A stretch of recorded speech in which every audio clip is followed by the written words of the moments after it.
Welcome in, that's right. It's Adrienne Lawrence and I'm filling in on the Damage Report. Thanks so much for joining us today. We have an amazing show for you and there's so much to talk about, especially going on in politics. Somebody's got something going on in Georgia and it's not looking good in New York, but fortunately we have Jordan Uhl joining us today.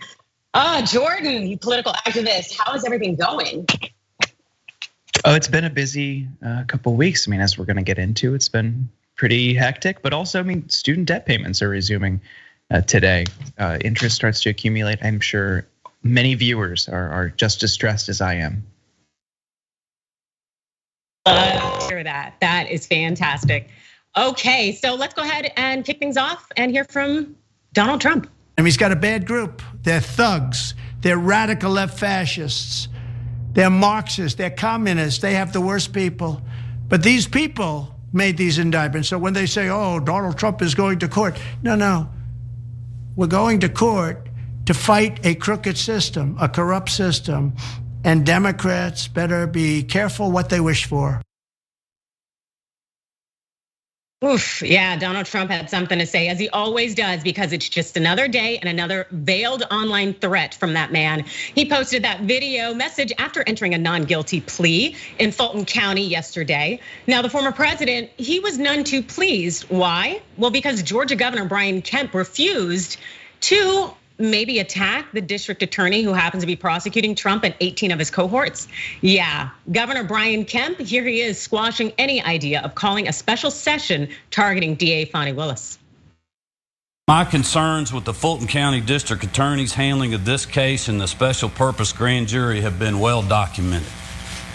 We are now seeing what happens when prosecutors move forward with highly charged indictments and trials in the middle of an election. Simply put, it sows distrust and provides easy pickings for those who see the district attorney's action as guided by politics. But let me be clear. We have a law in the state of Georgia that clearly outlines the legal steps that can be taken if constituents believe their local prosecutors are violating their oath by engaging in unethical or illegal behavior. Up to this point, I have not seen any evidence that DA Willis's actions or lack thereof warrant action by the prosecuting attorney oversight commission. But that will ultimately be a decision that the commission will make. Regardless, in my mind, a special session of the General Assembly to end run around this law is not feasible and may ultimately prove to be unconstitutional. The bottom line is that in the state of Georgia, as long as I'm governor, we're going to follow the law and the Constitution, regardless of who it helps or harms politically. Wow, Governor Brian Kemp really seems to be aligned with DA Fani Willis in not allowing Trump to get away with trying to interfere with that Georgia election. It really seems like he's taken a very aggressive stance, especially for Willis being a Democrat appointed DA or elected, excuse me, and then Kemp being very much a member of the GOP. Jordan, are you kind of shocked that Kemp is so willing to stand against Trump? Yes and no. I mean, Kemp was always a big Trump ally, but I think the situation that he's finding himself in here, like a lot of Republicans in Georgia, is they don't want to be pulled down by Trump. You know, they see just how serious this has gotten. It's not just rhetoric. It's not just pandering to the base. It's not just throwing red meat to the audience. These are allegedly, but they certainly look like serious crimes that are implicating many more people than just Trump. Why would they go to jail for this guy? Why would they face any punishment for this guy? There's no loyalty among thieves.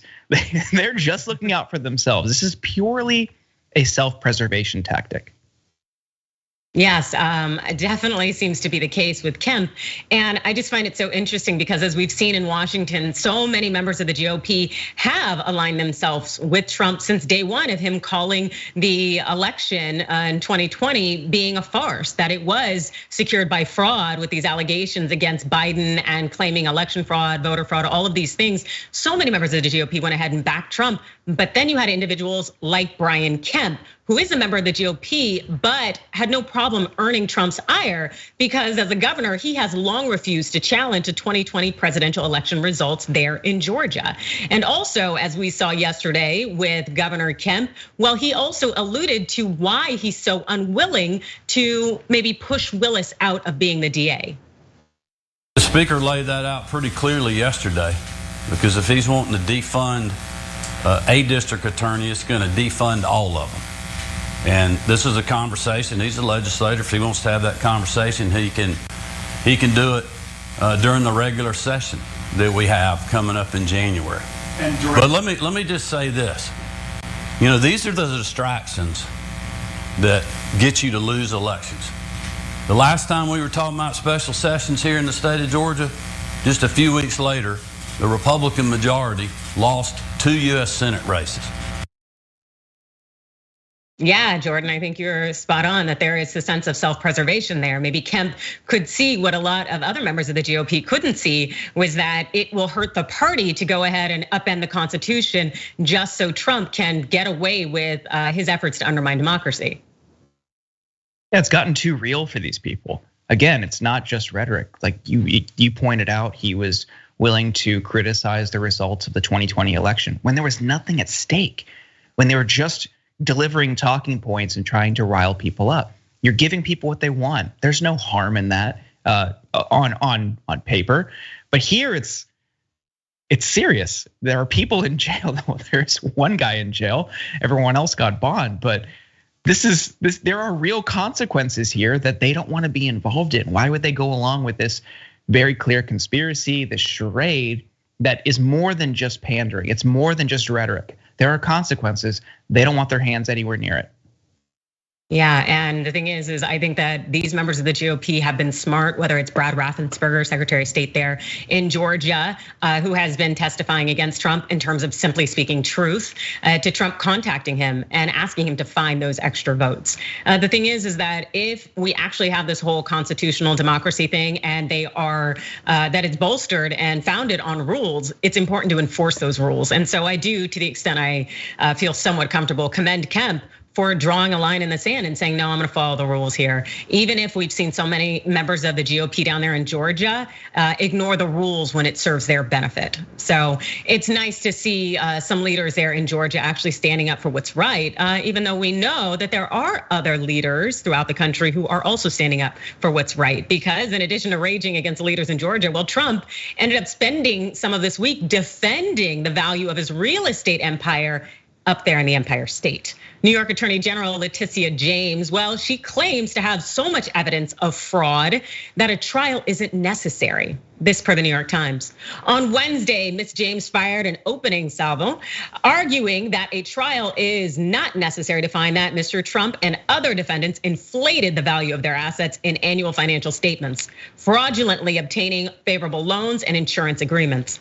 The fraud was so pervasive, she said in a court filing, that Mr. Trump had falsely boosted his net worth by between 812 million and 2.2 billion each year over the course of a decade. That seems to be pretty huge. Wow. Up to 2.2 billion each year of inflating his value, his net worth. Like this man, how do you fudge those numbers? And it seems that the Attorney General up there in New York has a fair amount of evidence, which is why she doesn't think a trial is necessary on whether he has been inflating those values. She wants to go straight to damages and how much Trump should have to pay. And let's look at some of the evidence that Attorney General James has. Ms. James's lawsuit disputes the value of some of Mr. Trump's best known properties, including Mar-a-Lago, his Florida estate, and Trump Tower in Midtown Manhattan. In her new filing, she wrote that given the way that the worth of Trump Tower was calculated in 2018, it was overvalued by nearly 175 million.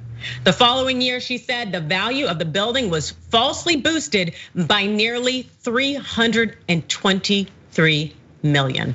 That is incredible. It's wild to me how Trump is so willing to overvalue up the amount of his properties, but it's so interesting how he's willing to decrease the amount of his weight. Yeah, this man definitely likes to play with numbers. Jordan, do you agree? Absolutely. The indictment or the booking information out of Fulton County had me laughing for days. Just 6'3", 215 or whatever he said. That was just like, it's like an NFL player's body. It's still really good.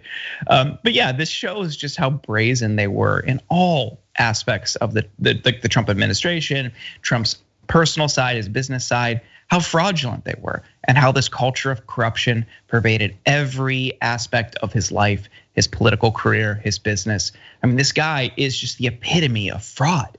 So it's good to see people actually going after him. You know, whenever we deal with white collar crimes like this, there's always an element of skepticism and cynicism that sets in for me, as I'm sure with many people watching this. You just never really see people who commit these types of crimes face any real punishment, unfortunately, especially when we're talking in terms of finance. It seems like bankers can do whatever they want. Here, I really, really hope this bucks the trend. We actually get an outlier of a result and he faces repercussions, because I know if anybody watching this, you, me, anybody did exactly that on our tax forms or on trying to get a loan with a bank, you know how hard we'd be hit? He deserves the same type of punishment anybody else would get. I'm tired of this two-tiered justice system, so this is a step in the right direction.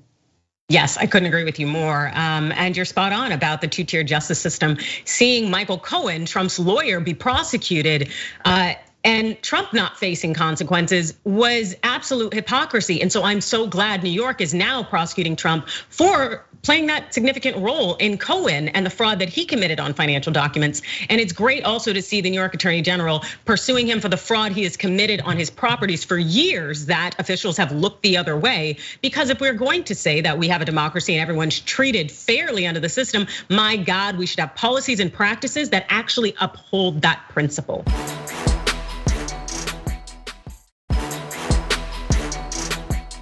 If you can't pay your bond, you're gonna spend time in jail. And that's what happened with one of Trump's 18 co-defendants in Georgia, who was recently released, and he made clear that he is looking to beef up his resume. Yeah, that's right. Shortly after being released from Fulton County Jail on election interference charges, Harrison Floyd announced that he's exploring the option of running for Congress in Georgia. Here's what the leader of Black Voices for Trump said. Before we go, I understand politics is in your future of a different variety?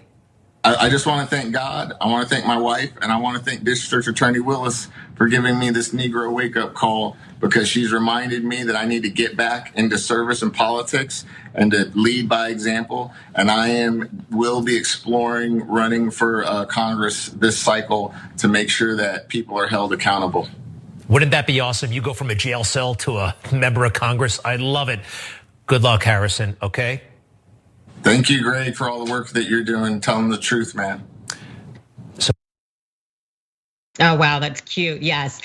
Floyd is claiming that Fani Willis gave him the Negro wake-up call. What he's pretty much indicating there is, by virtue of the fact that he had to be jailed and couldn't make bond, that he realized that Blacks for Trump wasn't the way to go. And now he's going to probably try to pursue Congress on the platform of Trump misleading him in some way and really flip to more of a Dem side of politics.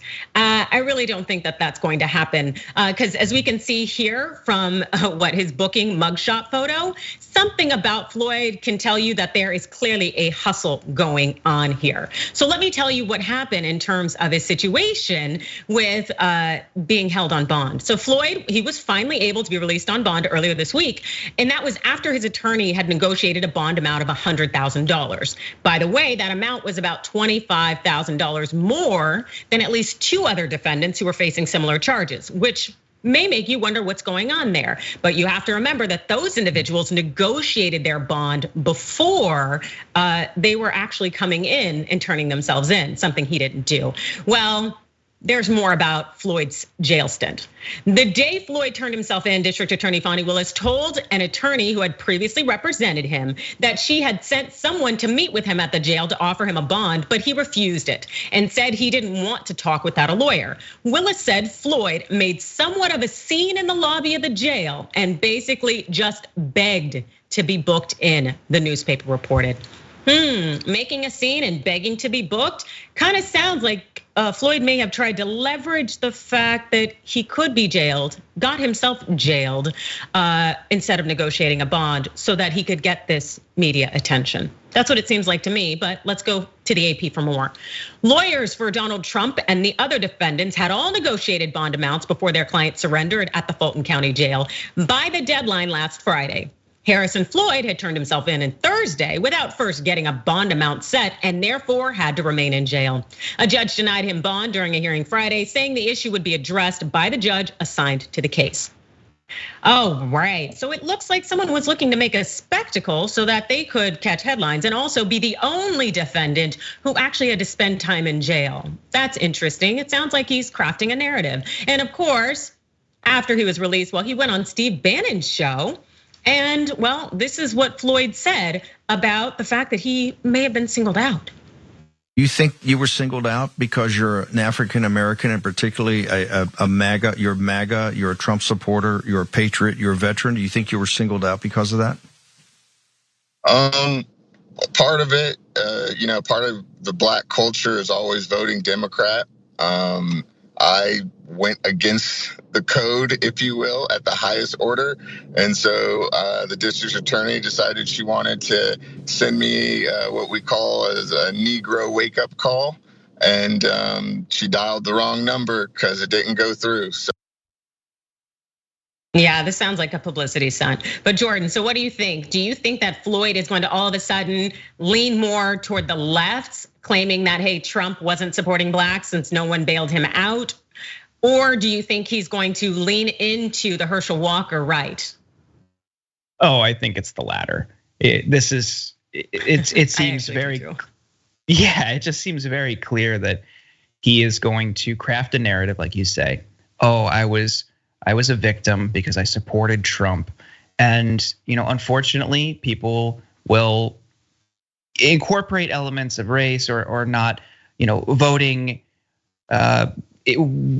similar to larger voting trends, and they try to cast themselves as different. Herschel Walker really did this, and there are a lot of racist white Republicans who will use people like Herschel Walker to say, "Oh, look, I'm not racist. I support Herschel Walker," and this is if that's the role that he wants. I mean, good luck.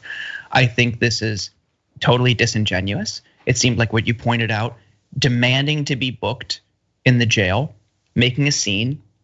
He wanted this because now he talked about on Newsmax, and like the host even said, you could go from a jail cell to a member of Congress. What an inspirational story. Everyone loves inspirational, uplifting stories like that, right? And that's great for a campaign, but it seems just totally artificial. It seems manufactured. So, wishing this guy the best of luck, but I don't think he's gonna go out there and really challenge authority in any meaningful way. Oh God, no, I don't think so either. And as much as initially I was thinking he was going to go more of the Dem side of things and all of a sudden do a flip the script, I've seen the light. I think you're absolutely right that he is going to stay on the right and truly lean in because he saw with the absence of Herschel Walker that there's definitely a market for that. Because as you noted, these racists like Lindsey Graham are willing to prop up that right-leaning Negro, so to speak, who is willing to tear down black people, to play into tropes, and to do all of these things to be used and puppeted by the GOP because it can be helpful in attracting white voters who want to say they voted for a black person or generally just have this person play this role. And it's pathetic and sad. We've seen it before. Floyd, I don't think he is really going to convince anybody, but my God, if anything, he's just looking for his payday because a lot of people enter politics for that very reason. And right now, he should actually just be focusing on fighting the Georgia racketeering charges that he's facing alongside those other defendants who are charged with Donald Trump and trying to upend the Georgia presidential election results. And the thing is Floyd doesn't really have the best past, I'll note. We know this from the AP. Floyd was arrested earlier this year for allegedly assaulting an FBI agent, serving him a grand jury subpoena. At a bond hearing Friday, Fulton County Superior Court Judge Emily Richardson denied Floyd bail, pointing to that open case as a reason to remand him to jail. And when it comes to assaulting that FBI agent, here's what happened.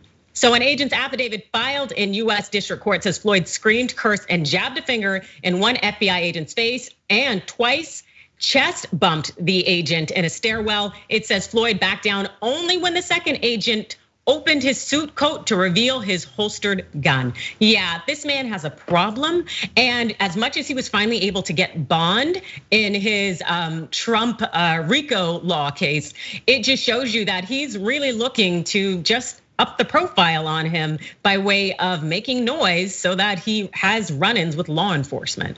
Jordan, any final thoughts? I'm just so tired of people running for office for publicity, which seems like what he's doing at the presidential level, what Vivek Ramaswamy is doing. People throughout the Democratic Party definitely do it as well. It's so exhausting. It's a mockery of our system. It does everyone a disservice. They go in and try to be as bombastic as possible. They try to be as sensational as possible because they hope they can one day land, a TV contract at Fox News or a book deal or speaking events. It's such an open and transparent grift. And I'm so tired of it. And it's unfortunate that our system props up these people because they're intriguing, they're new. Vivek Ramaswamy, who is he? He's new, he's young, he's got energy and charisma. Let's focus on him. He has no shot at winning. But because he's saying things that are so sensational on stage, because he's so energetic by contrast with his other candidates, he's getting a ton of media attention. It's disproportionate to how he's polling. It's just so easy to manipulate this system, and he sees it, Ramaswamy sees it, many others have seen it, and this is the result. Yeah, they get a great payday, and at the end of the day, even when they're no longer capable of, let's say, completing their duties in office, they can stay around, a la Mitch McConnell, Dianne Feinstein. So of course, politics is very much their game, but fortunately, taking a break is our game. So we'd love to hear your comments.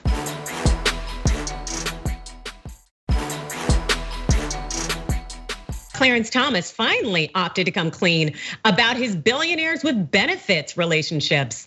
Yeah, believe it or not, the Supreme Court justice is blaming abortion rights advocates for the reason that he claimed he had to take all of those private jets. Seriously. In recently reported disclosures by Justice Thomas, he disclosed that he took private flights due to an increased security risk following the leak of the then draft opinion to overturn Roe v. Wade. Justice Samuel Alito, a frequent Thomas ally, made few changes to his draft opinion when the court later released its opinion that overturned Roe v. Wade and gutted nationwide abortion rights.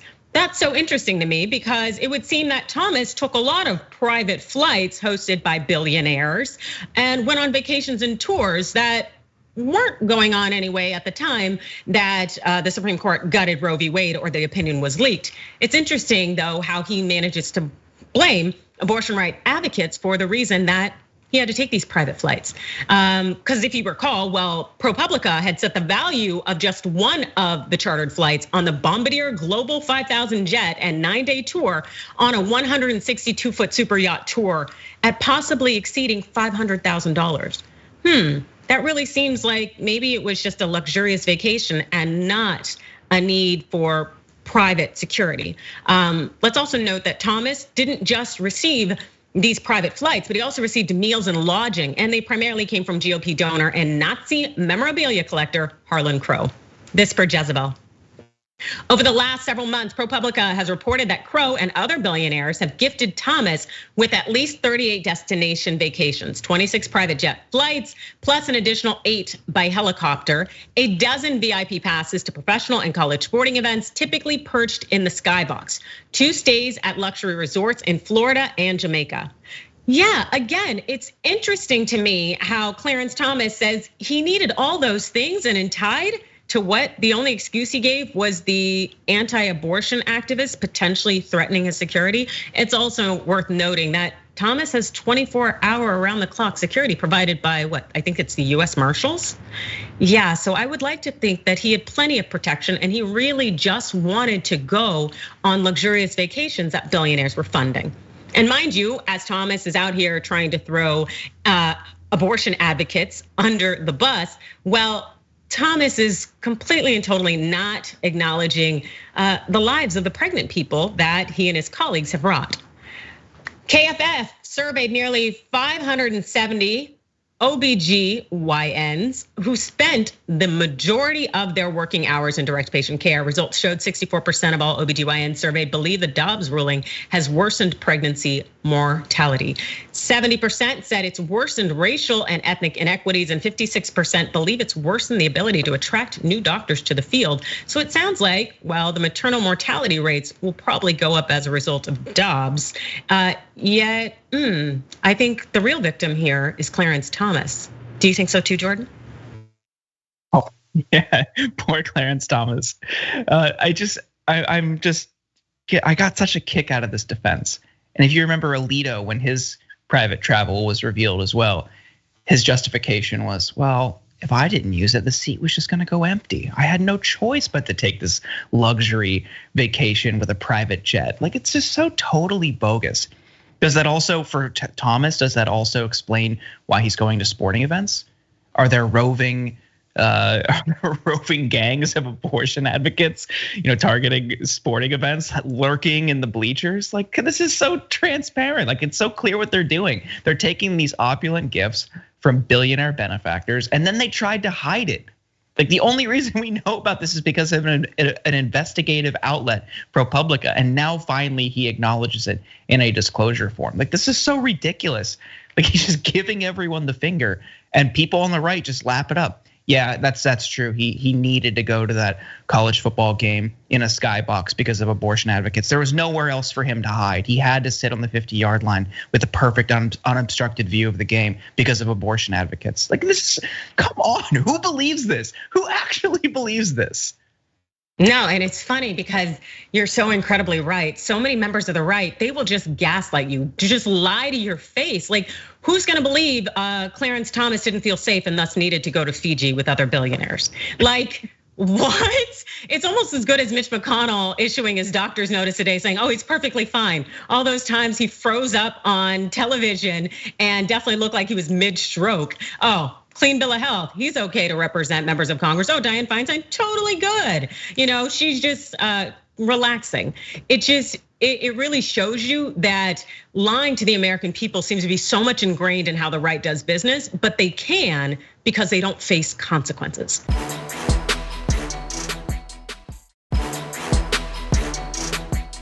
The Wisconsin GOP really has not given up on their mission of using undemocratic practices to dominate the state government of how the most 50-50 Democrat Republican states in the country.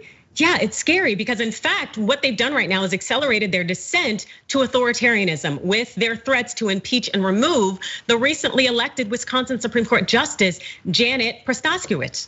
And she's a Democrat. So here's what they're claiming. The Republican-controlled Wisconsin legislature argued in filings last week that Prostaskiewicz, I cannot say it, that's fine though, has prejudged the cases, which could result in new, more Democratic-friendly maps being drawn before the 2024 election. Republican legislative leaders have threatened to impeach her if she hears the case, a move that they have enough votes to do.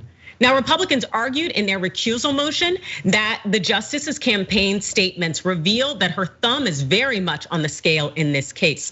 During her winning campaign, she called the Republican-drawn maps unfair and rigged and said there needs to be a fresh look at the gerrymandering question. Prostaskiewicz never said how she would rule on a redistricting lawsuit.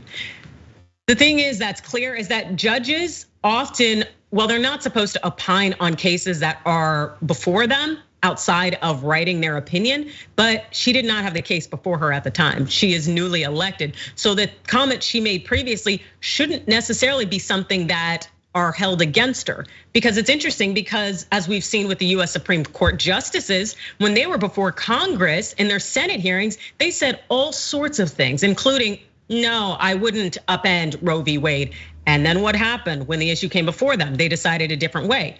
Judges can do that. So why now you have the Republicans in Wisconsin trying to ensure that this judge cannot hear this case and isn't continuing allowed to do her job? It really just speaks to the duplicity there, Jordan. Yeah, this is, we see this across the board with Republicans. When they lose, they revert to cheap, dirty, anti-democratic tactics. Obviously in 2020, They stormed the Capitol. In Georgia, they tried to, find votes. But in Wisconsin, this isn't the only instance. They're upset about losing the Supreme Court election here. But in 2019, when Tony Evers won, they limited his power. Republicans in the state legislature, knowing that they were going to have a Democratic governor, rewrote the rules to limit what a governor could do in that state because they lost. Like, this is who the Republican Party is. To compare it to sports, is if you get beat on a play, you just turn around and kick somebody in between the legs. It's filthy, it's dirty, it's unsportsmanlike. But in politics, it's the equivalent of what they're doing. But the consequences are much more severe here. It impacts all of us here. This could potentially protect abortion rights in Wisconsin by having an additional Democratic justice on the Supreme Court. But they don't want that. They want to continue this anti-democratic reign of terror. They want to try to continue controlling what people do with their bodies. And if that means trying to kick this woman off of the Supreme Court, so be it. They don't care. They don't care if they have to ignore the fact, like you said, she was commenting on an issue before she was even a judge, before she even had the case in front of her. She was just commenting as a person. They don't care because the end goal for them is complete and total control over the system, over people, over the economy, over society, so they can continue enacting their will. We're all screwed as a result. So this is where we have to remain vigilant. You can't let cynicism win. You can't give up. You can't lose hope, because this is how they're playing. They're playing filthy. They're playing dirty. They're not playing by the rules. So you have to fight with even more strength.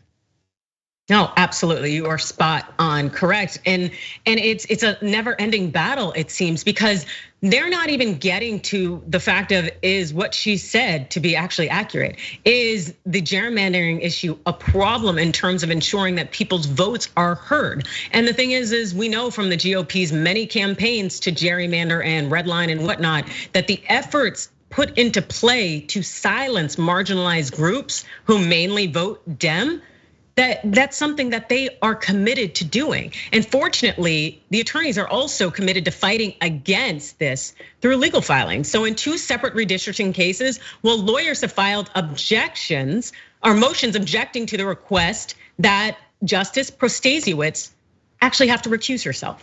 One motion objecting to Protasiewicz recusal argued that such a move would be unsupported by fact or law, and it would be contrary to her duties as a justice on the Supreme Court.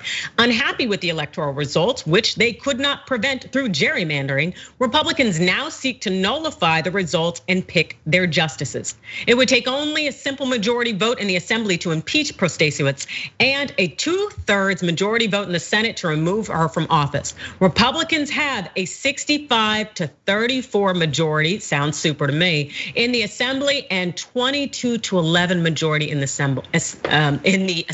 Senate. Yeah, so it could very much happen that this recently elected Democratic-leaning justice on their Supreme Court could end up being removed simply because the Republicans know it could mean that they're not reelected in legislature.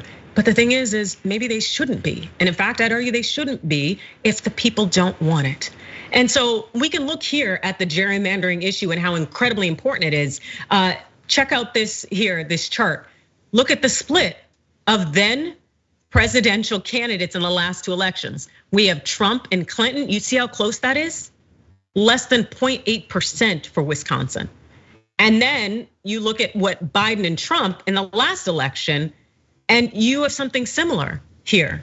Separated by what, 1.4%? The votes are so closely aligned, not even 1.4%, less than 1% basically in the last two elections. That speaks volumes about how tight things are. And now they're in a position where Wisconsin legislature could simply overthrow the will of the people by ensuring that marginalized voters are suppressed and that their say is watered down by allowing a gerrymandering map to stay in play. Jordan. Yeah, this is something that just drives me insane. You would think that people would be off put by this, no matter which political party they affiliate themselves with. This is a party, a controlling party, redrawing maps to preserve their power ideally in perpetuity for them. We're all screwed as a result. You would think there'd be more opposition, but there isn't, because unfortunately, I think this plays in both parties. If it's their people doing it and they remain in power and that they have a leg up in future elections, they don't care. They'll turn a blind eye to it. They'll justify it however they want. Nobody benefits from a system where we have hyper-partisan gerrymandering. It's totally absurd, but here we are. No, you're exactly right. Here we are. And it seems like we're always here with the right trying to water down the voices and the votes of marginalized people, because we know that's what they do to stay in power. They win by illegitimate means. Because if a state Supreme Court justice, if they're going to be elected, that means the will of the people needs to be deferred to.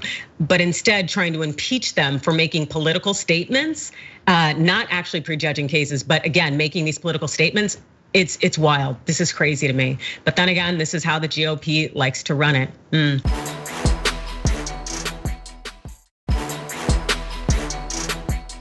The so-called Proud Boys, well, they made a court appearance and they got a big sentence. Yeah, big time jail behind bars for their roles in the January 6th attack.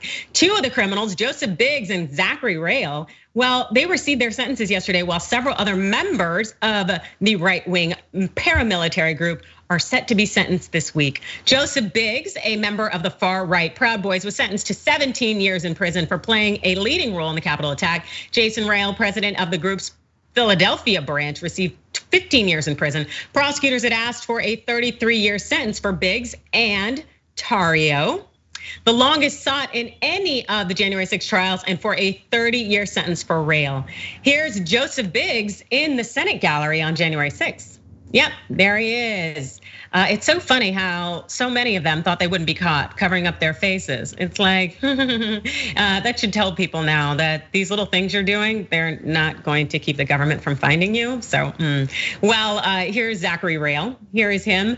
He's right in front doing what appears to be, or what is, let's just call it what it is, a white power sign. Like, we're not saying, okay, guys, let's just be honest. Anyway, well, the judge in the case, US District Judge Timothy J. Kelly, accepted the request by prosecutors to apply a terrorism enhancement to the sentences. But they happen to feel as though the federal guidelines with that terrorism enhancement would suggest something that wasn't as great. Well, Judge Kelly said neither man intended to kill people, adding that in most terrorism enhancement sentences, we're talking about cases where people are talking about blowing up buildings. Kelly also said he was required to avoid significant sentencing disparities, and the sentences the government was seeking were in line with similar cases. Now, before we weigh in on those sentences and if we think they were just, well, I think it is right for us to give someone directly affected by January 6th a first crack at responding. Here's former Capitol Police Officer Michael Fanone.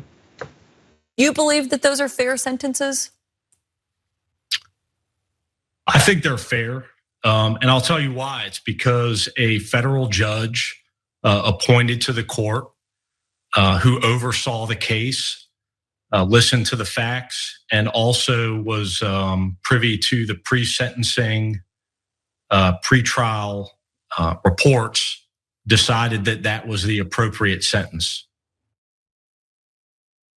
Yeah, I trust the judges in that case. I think that they were fair, that they were overly fair with a number of the defendants in terms of the punishments that they've received. And so I really have no qualms with the sentences that they handed out. Jordan, do you? Not really. My only caveat is just I want to see how this affects people in the Trump camp, right? I would think they were, the strategy here is get as many people who are actually on the ground there convicted, and then you can show, I think, easier how they were instructed by Trump, the Trump administration, the Trump campaign to do this. I mean, Trump has tried to distance himself from the impacts of his language, the impacts of him showing up to the protest earlier that day and saying we're going to march to the Capitol. This really, really undercuts any Trump case. So I'm waiting to see what actually happens in that, because Trump's got many, many legal cases.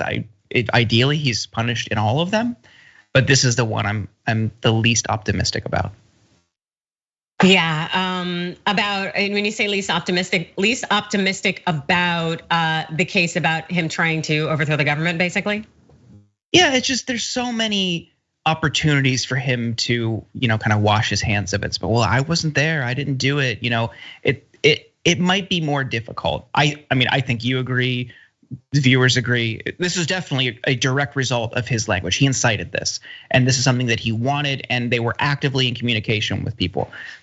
But I'm sure he's going to have a ton of excuses and justifications for why it isn't. I just don't know how that case is going to go. I hope he faces repercussions for it, but that's the one out of all of his cases, that's the one I'm the least optimistic about.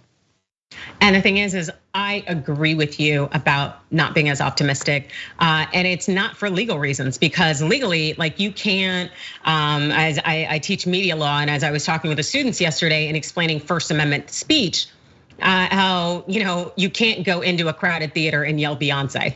Like you could end up with a stampede. There are certain words that are completely and totally unacceptable because it could mean people get hurt.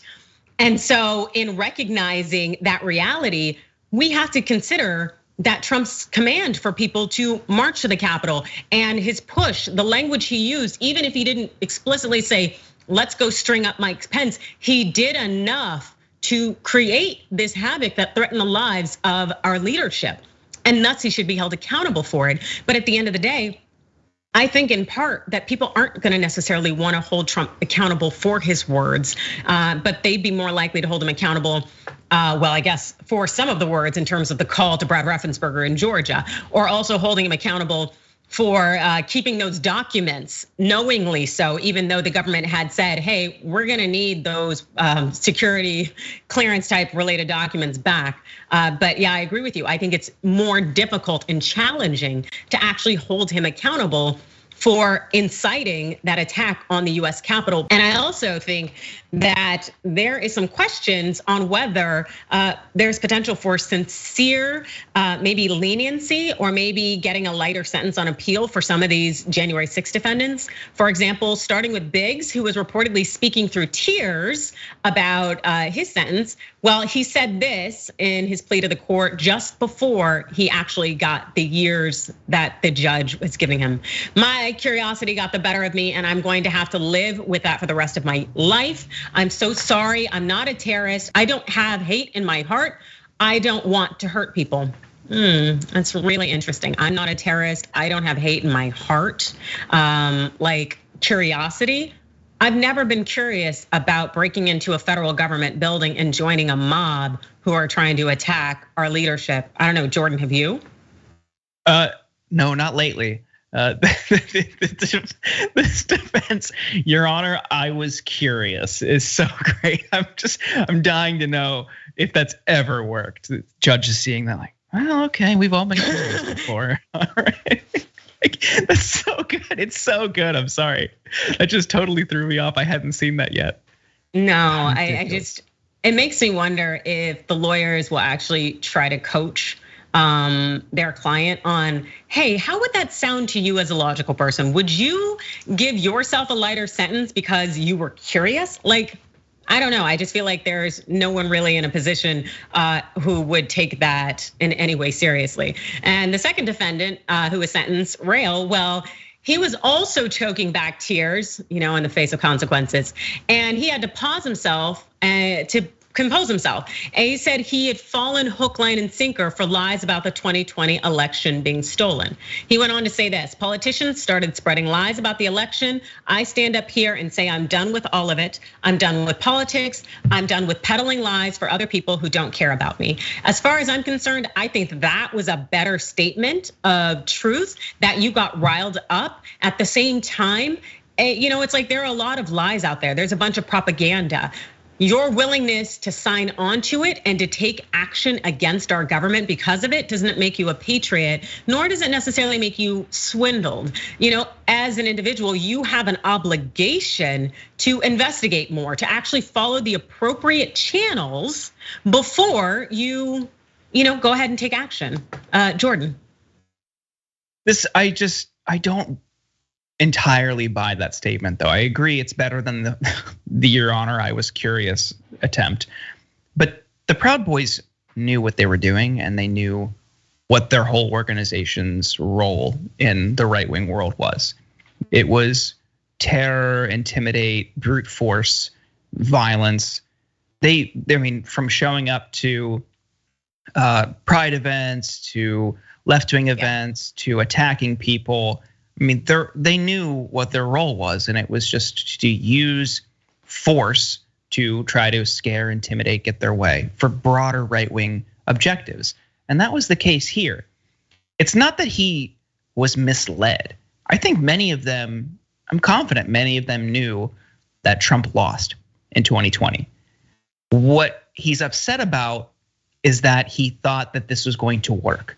And he was misled into thinking that all they needed to do was show up and, flex their muscle and attack people, and the outcome would change. That obviously didn't happen, and that couldn't happen. All it ended up doing was getting a bunch of them thrown in jail, including these guys. That's what they're upset about. That's how they were misled. They were misled into thinking this was an effective strategy, that Mike Pence could somehow just change the result of the election. None of that was ever going to work. That was the lie. I don't think any of them really actually thought that 2020 was different. They thought this would work and they would get their way. And this is like similar to the Wisconsin stuff, right? They want to just change. They want to change the rules. They want to change the system. They want to rig it in their favor so they have power in perpetuity. And that's what they thought they were doing here. They thought they were taking a step where Republicans and Trump would just be the forever party and always have control over the federal government. And this is the way they would do that. But that was never going to work.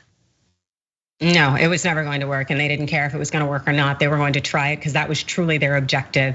And you know what? Something that I've always tried, and now I feel like the objective possibly could be reached, is reforming marijuana. As we know at the federal level, it's been listed as a Schedule I next to ketamine, heroin, and all that nature, which is incredible nonsense. And now, the Department of Health and Human Services have recommended to the DEA to reclassify that ish. Put it down with a Schedule III. That's something that we very much need. It has been long overdue. And the AP, they say this, that rescheduling the drug would reduce or potentially eliminate criminal penalties for possession. Marijuana is currently classified, as I mentioned, as a Schedule I drug alongside heroin and LSD. According to the DEA, Schedule I drugs have no currently accepted medical use in the United States, a lack of accepted safety for use under medical supervision, and a high potential for abuse. It's wild to me how marijuana, which we know was criminalized for racist reasons because Mexicans and Black people used the drugs, and it has been really ushered through the years as leading these tropes that in 2023, finally, we're getting some relief, especially given that we've known for years that marijuana is a great aid for people who suffer from various viruses, disease, and health issues. It's like, really, guys, we're finally here. And while I'm happy to see it, I am so incredibly bothered by the fact that there are still people serving prison sentences for using and possessing marijuana when other people are already out there capitalizing and making money. Jordan, any quick thoughts before we head to the aftermath? Yeah, it's ridiculous that there are still some aspects of our society and government that treat marijuana no different than actual hard drugs. Just ridiculous. It's super safe. I don't smoke. I not really my thing, but I don't care if anyone else does. And I think it's ridiculous that you can go down to the street, go to a bar and get a beer, but in some places in this country you can't smoke a joint at home at night or grow a plant. Like, who cares? Who cares? A lot of states are leaving money on the table in tax revenue. And that's when I think if you sell it in an economic standpoint, you're going to see some of the red states start to come around on it because they're missing out. And other states are going to get a huge, especially blue states are getting a huge head start in terms of manufacturing, commodifying it. The tax revenue they're leaving on the table is just ridiculous.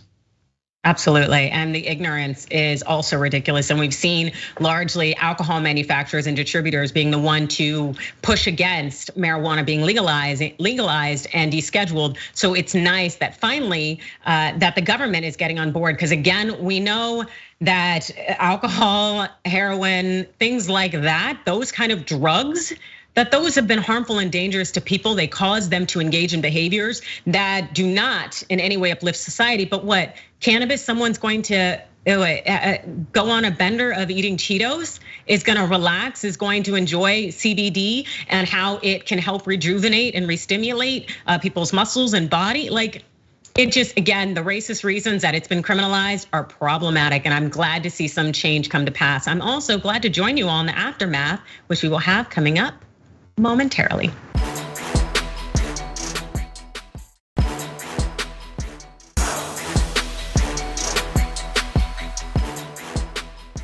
Thanks for listening to the full episode of The Damage Report. Support our work, listen ad-free, access members-only bonus content, and more by subscribing to Apple Podcasts at apple.co/TYT. I'm your host, John Adarola. I'll see you soon.